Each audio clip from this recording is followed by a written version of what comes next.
ምዕራፍ 1 ተጅዊድ። ተጅዊድ ማለት ምን ማለት ነው? ተጅዊድ ማለት በአረብኛ ቋንቋ ማሳመር ማለት ሲሆን በተጅዊድ ምሁራኖች ገለጻ ደግሞ ሁሉንም የአረብኛ ፊደላት ሐቃቸውንና ተገቢውን ባህሪያቸውን በመስጠት ከትክክለኛ መውጫ ቦታቸው ማውጣት ማለት ነው።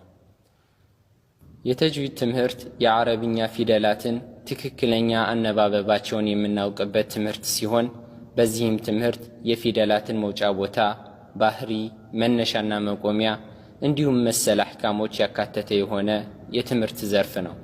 የተጅዊድ ትምህርት ሸሪዓዊ ድንጋጌው ምንድን ነው? የተጅዊድን ሕግ በትምህርት ደረጃ መማሩ ፈርዱል ኪፋያ ሲሆን በተጅዊድ ማንበብ ግን በሁሉም ላይ ግዴታ ነው። ፈርዱል ኪፋያ ማለት ከአካባቢው የተወሰኑ ሰዎች ከተማሩት በሌላው ላይ ግዴታነቱ የሚቀር ማለት ነው። የተጅዊድ ትሩፋት። ይህ የተጅዊድ ትምህርት ታላቅ ደረጃና ልቅና ያለው የተከበረ የሆነ ትምህርት ነው። ምክንያቱም ቀጥታ ግንኙነቱ የተከበረው የአላሁ ስብሓንሁ ወተዓላ ቃል ጋር ስለሆነ። የተጅዊድ ዋና ግቡ ምንድን ነው? የተጅዊድ ዋና ግቡ ቁርአንን አሳምሮ በማንበብ በሁለቱም ሀገር ከአላህ ስብሓንሁ ወተዓላ የሆነን ውዴታ ለማግኘት ነው። ተጅዊድ መማር ለምን ይጠቅማል? ቁርአንን በምናነብበት ጊዜ ምላሳችንን ከስህተት ማለትም ከመጨመርና ከመቀነስ፣ ከመለዋወጥና ከማዛባት ምላስን ለመጠበቅና ቁርአንን በትክክል ለሚያነቡ ሰዎች አላህ በጀነት ያዘጋጀውን ሙሉ ጸጋ ተካፋይ ለመሆን ነው። የተጅዊድ ዑለሞች ስህተትን ለሕኑል ጀሊይና ለሕኑል ኸፊይ በማለት ለሁለት ይከፍሉታል። ለሕኑል ጀሊይ ማለት ማንኛውም ቁርአንን ማንበብ የሚችል ሰው በቀላሉ መለየት የሚችለው ስህተት ሲሆን በቁርአን ቃላቶች ላይ የሚፈጠርና ከተለመደው የአነባበብ አይነት የሚያስወጣ የሆነ ግድፈት ነው።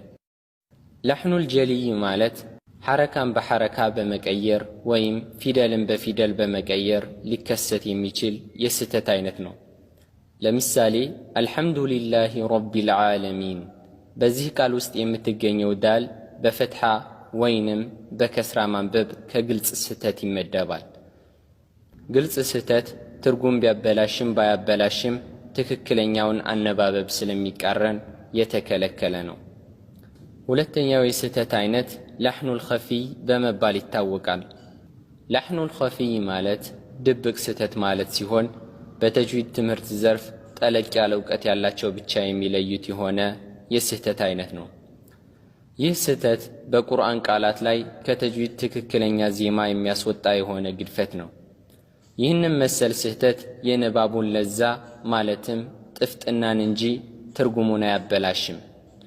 ከስህተቶቹ መካከል ኢዝሃር ግልጽ የሚደረገውን ግልጽ አለማድረግ፣ ጉና የሚደረገውን ጉና ለማድረግ፣ መሳብ ያለበትን አለመሳብና ይህንን የመሰሉ ስህተቶች ይገኙበታል።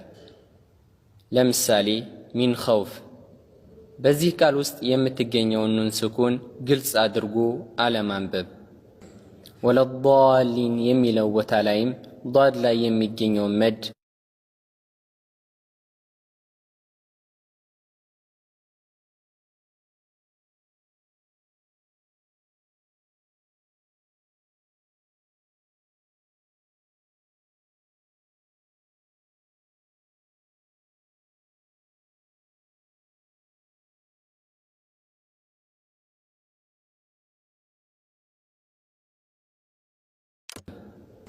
ወለዷሊን የሚለው ቦታ ላይም ዷድ ላይ የሚገኘውን መድ አለመሳብ።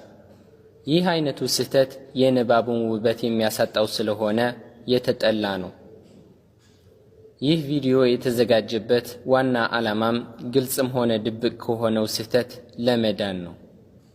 ስለዚህ ውድ ሙስሊም ወገኖቼ እነዚህ የስህተት አይነቶችን በሚገባ በማወቅና በመረዳት አስተካክለን ለማንበብ አሁኑኑ ቆርጠን መነሳት ይኖርብናል።